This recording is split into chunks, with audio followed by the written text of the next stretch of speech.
Hello guys, मैं हूँ रोहित राय और आज हम बात करने वाले हैं हिमालयन वाइग्रा पे। अब आप में से बहुत लोग बोलेंगे कि ये टॉपिक क्यों सेलेक्ट किया। तो गाइस आपको बता दूं कि IUCN यानी international union for conservation of nature हर साल एक रेड लिस्ट जारी करती है जिसमें ऐसी प्रजातियों के नाम होते हैं जो लुप्त होने के कगार पे है। और यूपीएससी के एग्जाम में हर साल IUCN के रेड लिस्ट पे एक क्वेश्चन तो कम से कम आता ही है। तो इस साल जो 2020 का जो रेड लिस्ट जारी हुआ है उसमें हिमालयन वाइग्रा का नाम है। तो इसलिए हमने ये टॉपिक सेलेक्ट किया है। तो चलिए देखते हैं कि हिमालयन वाइग्रा क्या होता है और इसको IUCN के लिस्ट में क्यों डाला गया है। तो हिमालयन वाइग्रा को कॉडिसियस फंगस कहते हैं और इसका साइंटिफिक नाम है ओफियोकॉर्डिसिप्स साइनेसिस। ये एक ऐसा फंगस है जो कैटरपिलर के अंदर ग्रो करता है और बाद में उसे मार देता है। ये देखिए, ये है कॉडिसियस फंगस। नीचे देखिए, ये है कैटरपिलर जो ममीफाई हो गया है और उसके सर से ये फंगस बाहर निकलता है। ये फंगस बहुत ज़्यादा फेमस है क्योंकि इसका इस्तेमाल एफ्रोडीजियाक के लिए किया जाता है। अगर आसान भाषा में बोला जाए तो सेक्सुअल एनहेंसमेंट के लिए किया जाता है। अब जैसे भारत में शिलाजीत अश्वगंधा यूज़ किया जाता है, उसी तरह चाइना, थाईलैंड, वियतनाम और कंबोडिया जैसे देशों में इस फंगस को एफ्रोडीजियाक मेडिसिन की तरह यूज़ किया जाता है और इस फंगस को बहुत अलग अलग नाम से मार्केट किया जाता है। हिमालयन वाइग्रा का नाम ये बहुत ज़्यादा प्रचलित है, या इसे चाइनीज़ कैटरपिलर फंगस भी बुलाया जाता है। तिब्बतियन इसे यार्सा गुनबू कहते हैं और नेपाली इसे यार्सा गुम्बा कहते हैं और भारत में इसे कीड़ा जड़ी कहते हैं। कीड़ा जड़ी क्यों कहते हैं ये आप समझ ही गए होंगे, क्योंकि नीचे कीड़ा है और ऊपर इसके जड़ी। और ये फंगस नेपाल, भूटान, म्यांमार, तिब्बत और भारत के हिमालयी क्षेत्रों में समुद्र स्तर से 3500 से 5000 मीटर ऊपर पाए जाते हैं, घास के मैदानों में। और इस फंगस को लेबोरेटरी में नहीं बनाया जा सकता, इसलिए इसकी डिमांड इतनी ज़्यादा है, क्योंकि इसे ग्रो करने के लिए एक प्रॉपर वेदर कंडीशन की ज़रूरत होती है। जैसे साल के अधिकतर समय ज़मीन बर्फ़ से ढकी होनी चाहिए और ज़मीन समुद्र स्तर से 3500 से 5000 मीटर ऊपर होनी चाहिए, तब वो अंदर ग्रो करते हैं फंगस। और जैसे गर्मी का मौसम आता है वैसे वो ज़मीन से बाहर आते हैं। पहले तिब्बत ये फंगस चाइना, थाईलैंड, वियतनाम जैसे देशों में सप्लाई करता था, लेकिन सन 2000 में सिडनी ओलंपिक से पहले चाइना के लॉन्ग रनर वाले कुछ एथलीट्स को बैन कर दिया गया था क्योंकि उन्होंने इसका सेवन किया था और वहाँ से ये ज़्यादा पॉपुलर हो गई। लेकिन जब तिब्बत में इसकी संख्या कम होने लगी तब 2002 के बाद भारत, नेपाल और भूटान में इसकी ट्रेडिंग होने लगी।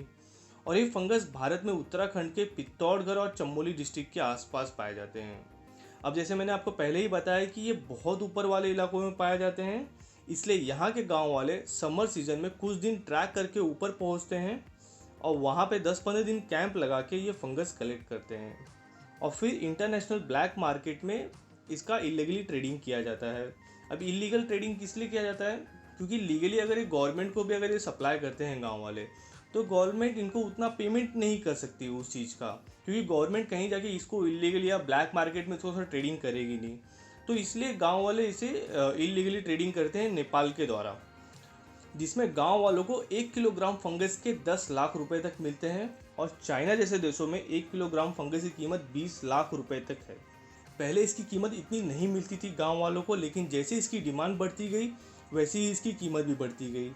और जब गांव वालों को इतने पैसे मिलने लगे तो जो लोग शहर में गए थे काम करने के लिए वो भी गांव में वापस आने लगे और बहुत से गांव वालों का प्राइमरी सोर्स ऑफ इनकम हो गया है ये फंगस।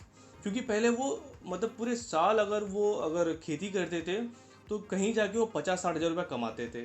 अब ये फंगस की वजह से क्या हो गया कि वो पिछले ये 10-12 सालों में वो कमाने लगे डायरेक्ट 5 से 10 लाख रुपया हर साल का। तो इसलिए बहुत लोग जो शहर गए थे कमाने के लिए, अब वो भी वापस आ गए गांव में। डिमांड बढ़ने लगी है लेकिन सप्लाई लिमिटेड है, इसलिए बहुत से गांव वालों के बीच में ही झगड़ा होने लगा है। और हालात तो ऐसे हो गए हैं कि समर सीजन में जब ये फंगस कलेक्ट करने जाना होता है तब बहुत से गवर्नमेंट एम्प्लॉयज़ छुट्टी ले लेते हैं। स्कूल में आपको बच्चे नहीं दिखेंगे उस सीज़न में, मतलब बच्चे स्कूल छोड़ के चले जाते हैं ये फंगस कलेक्ट करने के लिए, क्योंकि हर परिवार चाहता है कि उनके घर के ज़्यादा से ज़्यादा सदस्य वहाँ पे अवेलेबल हो और वो ज़्यादा से ज़्यादा फंगस जो है उसको कलेक्ट कर सके। अब जैसे मैंने आपको बताया कि लोग इसे कलेक्ट करने के लिए 10-15 दिन कैंप लगाते हैं ऊपर, तो इतने लोगों के वहाँ आने जाने से पर्यावरण में इफेक्ट हो रहा है और साथ ही साथ क्लाइमेट हर साल चेंज हो रहा है, इसलिए ये फंगस अब कम होते जा रहा है। आप लोग बोल सकते हैं कि ये लुप्त होने के कगार पर है, इसलिए IUCN ने रेड लिस्ट में रखा है ताकि गवर्नमेंट इसे बचाने के लिए कुछ करे। तो आई होप गाइस आपको ये टॉपिक क्लियर हो गया होगा। और हाँ, जो भी व्यूवर हमारे वीडियो देख रहे हैं या लाइक कर रहे हैं या जिन्होंने हमारे चैनल सब्सक्राइब किए हैं, और वो लोग जिन्होंने हमारे वीडियो के नीचे जो हमें कमेंट कर रहे हैं और जो मुझे पर्सनली जानते हैं, जो मुझे मेरे नंबर पे या मुझे व्हाट्सअप या फेसबुक पे मुझे कमेंट करके अप्रिशिएट कर रहे हैं, थैंक यू आप सभी का। ये व्यूज़, ये लाइक और ये सब्सक्राइब मोटिवेट करता है सही में बहुत। तो ऐसे ही सपोर्ट करते रहिए और मैं आपके लिए और वीडियोस लाते रहूँगा। तो आज के लिए बस इतना ही, इसी के साथ मैं लेता हूँ आपसे विदा। धन्यवाद।